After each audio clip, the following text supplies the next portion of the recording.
ভাইয়া 5 টাকার একটা আইসক্রিম দাও তো।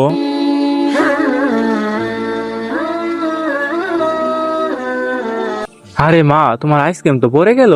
হ্যাঁ ভাইয়া, এটা তো পড়ে গেল, আপনি আরেকটা আইসক্রিম বানিয়ে দেন না। আবার কিসের আইসক্রিম? আরেকটা আইসক্রিম দিতে হলে 5 টাকা দিতে হবে। ভাইয়া আমার কাছে তো টাকা নেই, টাকা না থাকলে তোমার আম্মু কাছ থেকে গিয়ে 5 টাকা নিয়ে আসো। ভাইয়া প্লিজ আমাকে আরেকটা আইসক্রিম বানিয়ে দেন না, না হলে আম্মু আমাকে অনেক মারবে। কেন মারবে তোমার আম্মু? ভাইয়া আমার আগের আম্মু মারা গেছে, এখন যে নতুন আম্মু এসেছে সে আমাকে অনেক মারে।